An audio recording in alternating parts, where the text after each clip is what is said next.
BP 2011-02-9020. Pada video kali ini, saya akan mempresentasikan tugas literatur review seminar proposal dengan judul Analisa Laporan Keuangan dalam Menilai Kinerja Keuangan Perusahaan sebelum dan saat pandemi COVID-19 pada BP Rumah Sakit Istighosa Harapan. Latar belakang dalam penelitian ini, sebuah perusahaan dapat didefinisikan sebagai suatu organisasi yang memiliki manajemen sesuai dengan standar yang telah ditentukan sebelumnya dengan tujuan yang akan dicapai. Untuk mencapai tujuan tersebut, banyak sekali faktor yang harus bersinergi satu sama lain untuk mencapai tujuan perusahaan sesuai dengan target. Faktor-faktor yang mendukung untuk tercapainya adalah jika perusahaan tersebut memiliki manajemen yang baik.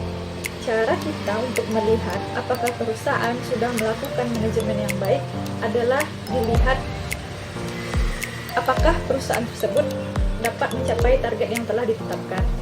Maka dari itu, perlu hasil ataupun prestasi perusahaan selama satu periode. Jika belum tercapai, maka harus ada yang dievaluasi.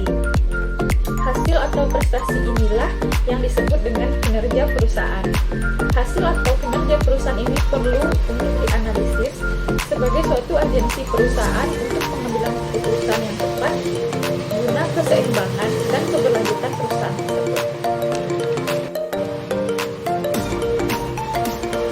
Nah, kinerja keuangan perusahaan tercermin pada 5 komponen laporan keuangan. Yang pertama yaitu laporan laba rugi, laporan perubahan ekuitas, laporan posisi keuangan, laporan arbitras, dan juga catatan atas laporan keuangan. Laporan keuangan tersendiri memiliki tujuan untuk memberikan sebuah deskripsi dan informasi mengenai laba rugi perusahaan, posisi keuangan, dan kinerja perusahaan yang bisa dijadikan sebagai sebuah instrumen keuangan tersendiri yang sangat berguna bagi pemakai informasi, seperti calon investor, pemegang saham, analisis pajak, pemerintah, dan lain-lain. Nah, salah satu cara untuk mengakses laporan keuangan perusahaan adalah melalui Bursa Efek Indonesia. BEI merupakan salah satu akses laporan keuangan perusahaan yang dipublish. Nah, kinerja keuangan suatu perusahaan akan menjadi alat ukur bagi perusahaan untuk menilai perusahaan sehingga perusahaan akan tetap menjaga kondisi keuangan dalam posisi yang aman. Perubahan kinerja keuangan perusahaan dapat dinilai melalui analisis terhadap laporan keuangan perusahaan dengan menggunakan rasio keuangan. Analisis rasio keuangan yang digunakan adalah bisa rasio leverage yang mana terdiri dari debt to total equity ratio, debt to total asset ratio, kemudian rasio likuiditas, bisa menggunakan net working capital to total asset, current ratio, kemudian juga quick ratio. Kemudian bisa juga menggunakan rasio efisiensi yang terdiri dari asset turnover ratio, inventory turnover ratio, kemudian ada juga rasio profitabilitas yang terdiri dari return on investment atau return on asset, kemudian juga ada return on equity. Nah, pada pandemi COVID-19 seperti saat sekarang ini, persaingan di dalam dunia usaha juga semakin ketat. Hal ini membuat setiap perusahaan melakukan strategi-strategi untuk bisa memenangkan persaingan yang ada, guna tetap bertahan untuk menjaga kelangsungan hidup sebuah perusahaan. Mengingat juga pandemi COVID-19 ini juga sangat memberikan dampak kepada setiap perusahaan. Maka dari itu, perlu dilakukan analisis laporan keuangan agar nantinya perusahaan bisa membuat strategi agar dapat mempertahankan kelangsungan hidup perusahaan. Objek yang digunakan dalam penelitian ini yakninya salah satu perusahaan yang bergerak di bidang jasa pelayanan kesehatan, yaitu rumah sakit swasta yang bernama Rumah Sakit Khusus Bedah Repanasuri Padang. Pada bulan Maret 2020, saat pandemi COVID-19 baru pertama kali terjadi di Indonesia, mengakibatkan semua rumah sakit harus mengeluarkan biaya tambahan untuk pembelian alat pelindung diri ataupun dikenal dengan istilah APD. Sedangkan pendapatan operasional perusahaan menurun dikarenakan penurunan jumlah pasien, dan perusahaan pada rumah sakit khusus bedah Ropanasuri ini bukan merupakan rumah sakit rujukan untuk COVID-19, akan tetapi rumah sakit khusus yang menangani bedah, sehingga kerugian perusahaan semakin bertambah. Pada bulan April 2020 bertepatan dengan bulan suci Ramadan, perusahaan juga mengalami kerugian dikarenakan kunjungan pasien yang menurun, ditambah lagi dengan kondisi pandemi.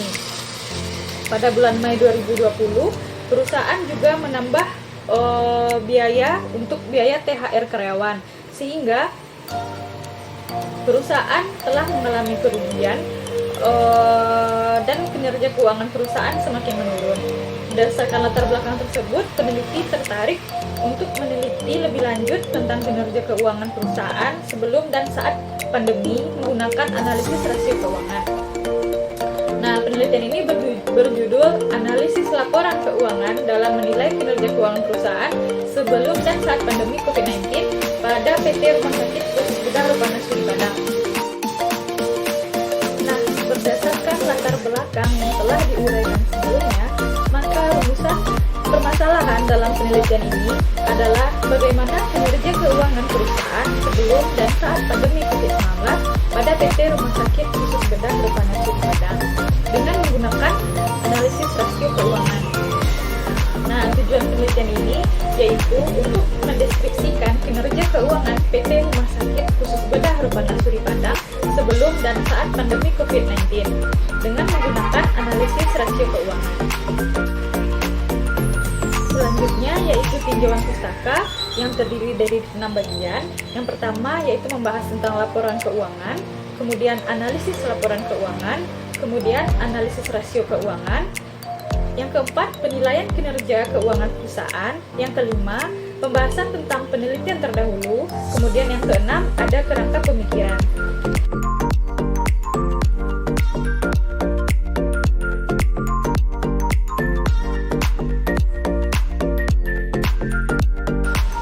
Bagian yang pertama yaitu laporan keuangan.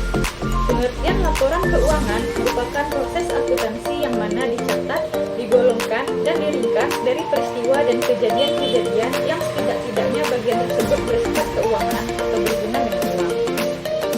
Laporan keuangan dapat digunakan sebagai alat untuk berkomunikasi antara data keuangan atau aktivitas suatu perusahaan dengan pihak-pihak yang berkepentingan dengan data atau aktivitas perusahaan tersebut, yaitu menurut Munawir pada tahun 2014. Menurut Heri pada tahun 2012, tujuan dari laporan keuangan yaitu menyediakan informasi yang menyangkut posisi keuangan, kinerja, serta perubahan posisi keuangan suatu perusahaan yang bermanfaat bagi sejumlah pemakai dalam pengambilan keputusan ekonomi.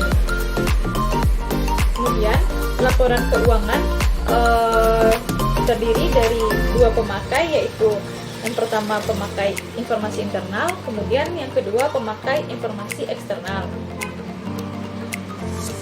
Menurut Yuniarta dan Sulindawati pada tahun 2014, laporan keuangan suatu perusahaan terdiri dari 5 komponen.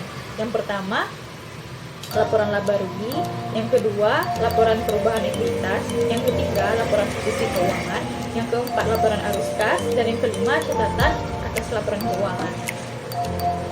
Kemudian, karakteristik dari laporan keuangan itu tersendiri yaitu dapat dipahami, relevan, kemudian keandalan, dan dapat dibandingkan. Bagian yang kedua yaitu analisis laporan keuangan.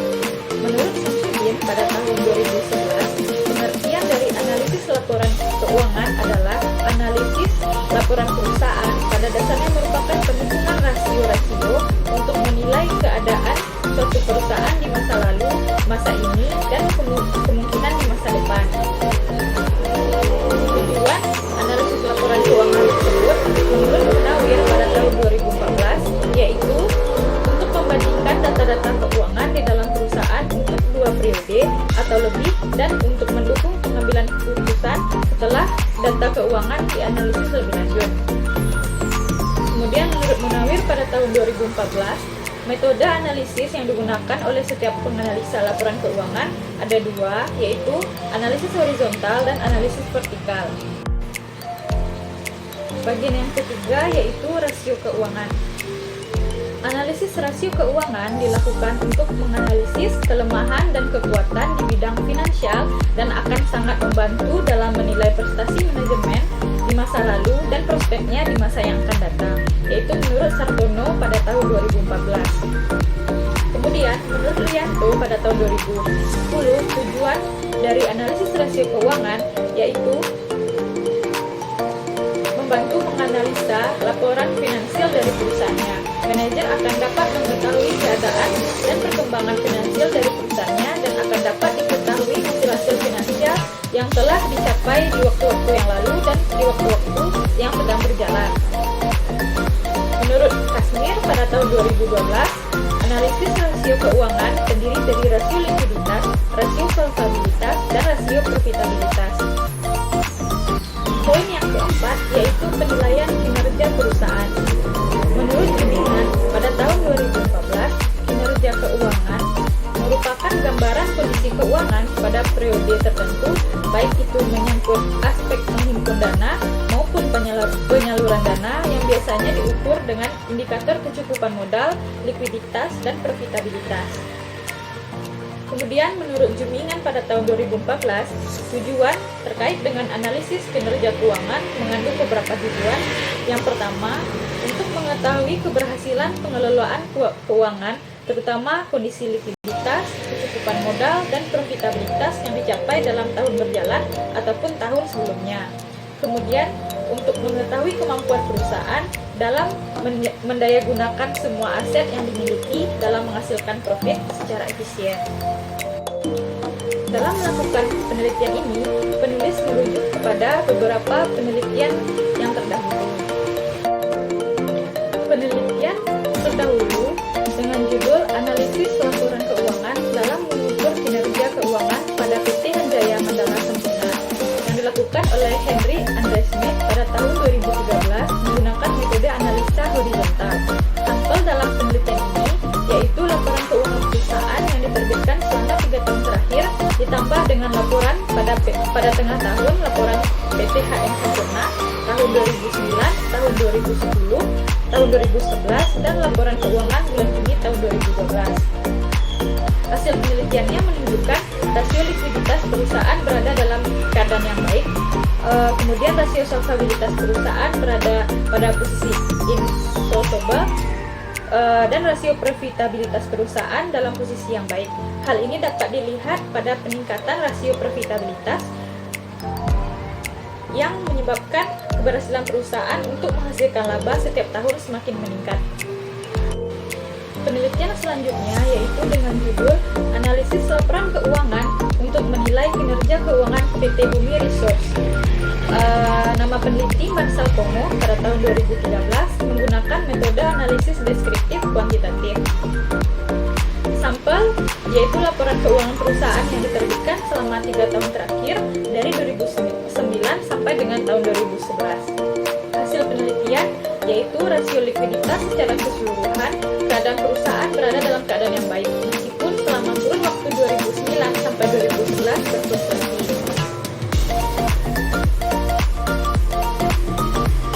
Kemudian rasio solvabilitas keadaan perusahaan tahun 2009 sampai 2011 berada pada posisi solvable, dan rasio profitabilitas secara keseluruhan dari tahun 2009 sampai dengan tahun 2011 keadaan perusahaan berada dalam posisi baik karena mengalami peningkatan seiring kemampuan perusahaan dalam meningkatkan laba dan efisiensi dalam menggunakan sumber daya. Penelitian selanjutnya dengan judul Analisis Laporan Keuangan untuk menilai kinerja keuangan pada PT BPR Citra Dumago Manado yang dilakukan oleh Otay dan Alexander pada tahun 2015 menggunakan metode analisis deskriptif kuantitatif. Sampel dalam penelitian ini yaitu laporan keuangan perusahaan yang diterbitkan dari tahun 2009 sampai dengan 2011. Hasil penelitian menunjukkan kinerja keuangan PT BPR Citra Dumagog Manado terus mengalami peningkatan dari tahun 2009 sampai dengan tahun 2011, seperti halnya yang terjadi pada rasio likuiditas, nilai total aset, laba bersih, modal, pendapatan operasional, beban operasional, dan laba sebelum pajak juga mengalami peningkatan yang signifikan setiap tahunnya. Penelitian selanjutnya berjudul Analisis Laporan Keuangan dalam Mengukur Kinerja Keuangan pada PT Bank Arta Graha Internasional Tbk. Nama peneliti M. Tanor, tahun 2015, dengan menggunakan metode penelitian deskriptif kuantitatif. Sampel pada penelitian ini yaitu data laporan keuangan PT Bank Arta Graha Internasional pada tahun 2010 sampai dengan tahun 2013. Hasil penelitian menunjukkan hasil per tahun pada tahun 2013 baik ROA, ROE, dan BOPO mendapat hasil lebih baik dibanding tahun-tahun sebelumnya. Ini memperlihatkan manajemen Bank Arta Graha dalam memenuhi dan meningkatkan hasil yang diperoleh Bank Arta Graha untuk menunjang kinerja keuangan yang dimiliki. Penelitian yang kelima yaitu dengan judul Analisis Perbandingan Laporan Keuangan untuk menilai kinerja keuangan pada perusahaan telekomunikasi studi kasus BEI yang diteliti oleh C. Haryanti pada tahun 2015 menggunakan metode deskriptif kuantitatif. Sampel pada penelitian ini yaitu sumber data dalam penelitian ini adalah ketiga perusahaan telekomunikasi yang telah go public di Indonesia, yaitu PT Telekomunikasi Indonesia Tbk, PT Indosat Tbk, PT Smartfren Telkom Tbk. Pada kurun waktu 2010 sampai dengan 2014. Hasil penelitiannya yaitu dari analisis yang telah dilakukan pada ketiga perusahaan, maka ditunjukkan PT Telkom dilihat dari rasio likuiditas berada pada posisi baik. PT Telkom dilihat dari rasio solvabilitas berada pada posisi baik. Kemudian dari rasio profitabilitas mengalami posisi kurang baik. PT Indosat dari rasio likuiditas berada pada posisi kurang baik. Kemudian dari rasio solvabilitas berada pada posisi kurang baik, dan pada rasio profitabilitas mengalami posisi kurang baik juga. Kemudian PT Smartfren dilihat dari rasio likuiditas mengalami posisi kurang baik, pada rasio solvabilitas mengalami posisi kurang baik, dan pada rasio profitabilitas berada pada posisi yang baik. Penelitian selanjutnya dengan judul Analisis Rasio Keuangan untuk Penilaian Kinerja Keuangan pada PT Indofarma Persero Tbk berdasarkan Keputusan Menteri BUMN Nomor Cap 100 MDU tahun 2002. Penelitian ini dilakukan oleh E. Agustin pada tahun 2016 menggunakan metode deskripsi kuantitatif. Sampel data laporan keuangan PT Indofarma tahun 2012 sampai dengan tahun 2014. Hasil penelitian menunjukkan rasio keuangan yang perlu ditingkatkan antara lain ROE, ROI, TATO, dan rasio total modal sendiri terhadap total aset. Kemudian penelitian selanjutnya dengan judul Analisa Rasio Laporan Keuangan untuk Menilai Kinerja Perusahaan PT Astra Agro Lestari Tbk yang dilakukan oleh Denny Erika pada tahun 2016 menggunakan metode observasi dan studi literatur dengan sampel data laporan keuangan PT Astra Agro Lestari Tbk tahun 2011 sampai dengan tahun 2015. Hasil penelitian menunjukkan baik rasio likuiditas, kemudian rasio solvabilitas, rasio aktivitas, dan rasio profitabilitas perusahaan berada dalam kondisi yang baik.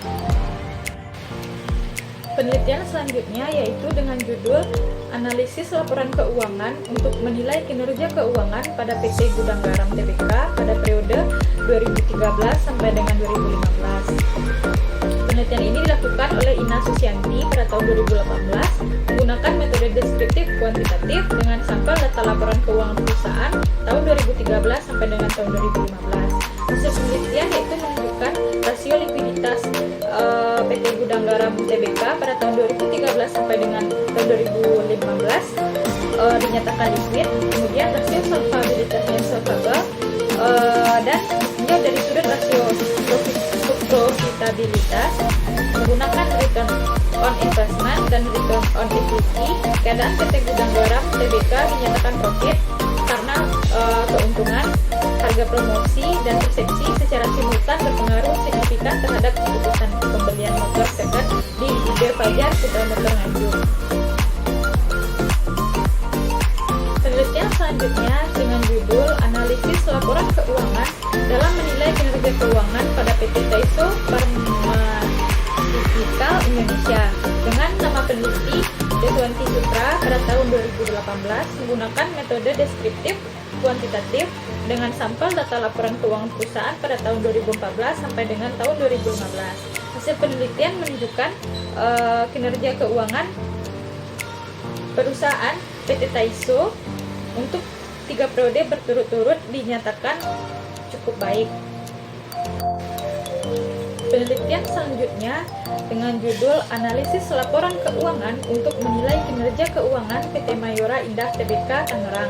Nama peneliti Agung Tri Putranto pada tahun 2018 menggunakan metode deskriptif kuantitatif dengan sampel data laporan keuangan PT Mayora Indah Tbk Tangerang pada tahun 2012 sampai dengan tahun 2016. Hasil penelitian yaitu dari ringkasan perhitungan rasio di atas menunjukkan bahwa kinerja keuangan perusahaan PT Mayora Tbk dapat dikatakan cukup baik bisa dilihat dari tingkat rasio likuiditas, sedangkan bila dilihat dari rasio profitabilitas perusahaan masih belum cukup baik dalam menghasilkan imbal. Penelitian selanjutnya dengan judul Analisis Laporan Keuangan dalam menilai kinerja keuangan PT Harum Energi periode 2014 sampai 2019 yang dilakukan oleh Rahman dan Pawenari pada tahun 2020 menggunakan metode deskriptif kuantitatif. Sampelnya adalah data laporan keuangan pada tahun 2014 sampai dengan 2019. Hasil penelitian mereka menunjukkan rasio likuiditas perusahaan berada dalam keadaan yang baik. Kemudian rasio aktivitas perusahaan dikatakan baik. Rasio solvabilitas perusahaan berada pada posisi kurang baik. Lalu rasio profitabilitas perusahaan dalam posisi yang kurang baik. Hal ini dapat dilihat pada seringnya rasio profitabilitas mengalami penurunan. Hal ini menunjukkan laba perusahaan yang kian menurun dari tahun ke tahun. Penelitian selanjutnya dengan judul Analisis Rasio Keuangan untuk mengukur kinerja keuangan perusahaan sebelum dan saat pandemi COVID-19 pada PT Semen Indonesia Persero Tbk. Nama peneliti Ridwan Nur Wahyu DKK pada tahun 2020 menggunakan metode deskriptif kuantitatif. Sampel yaitu laporan keuangan PT Semen Indonesia Persero Tbk pada tahun 2019 dan tahun 2020, yaitu sebelum dan saat pandemi COVID-19. Di sini hasil penelitian menunjukkan dari 6 rasio yang telah diuji dan juga diolah dapat disimpulkan bahwa dari sisi efisiensi PT Semen Indonesia Persero Tbk mengalami dampak negatif daripada COVID-19 dikarenakan rasio yang menurun, yaitu rasio perputaran total aktiva, rasio perputaran aktiva tetap, rasio perputaran persediaan, dan juga rasio perputaran piutang dari tahun 2019 sebelum COVID-19 ke 2020 pada saat pandemi COVID-19. Dan juga rasio yang meningkat yaitu umur piutang dan juga umur persediaan yang mengindikasikan kemampuan perusahaan dalam menghasilkan persediaan menjadi penjualan dan juga menghasilkan piutang menjadi kas kembali semakin lama dari 2019 ke 2020, yaitu pada saat pandemi COVID-19. Dari sisi profitabilitas, dua rasio yang telah diuji dan juga diolah yaitu ROA dan ROE dapat disimpulkan PT Semen Indonesia Persero Tbk tidak mengalami dampak negatif daripada COVID-19 dikarenakan rasio yang meningkat dari 2019 yaitu sebelum COVID ke 2020 saat terjadinya COVID, yang menunjukkan peningkatan laba bersih setelah pajak perusahaan meningkat dibandingkan dengan aktiva maupun ekuitasnya. Nah, perbedaan penelitian yang akan diteliti dengan penelitian terdahulu yaitu yang pertama pada objek penelitian.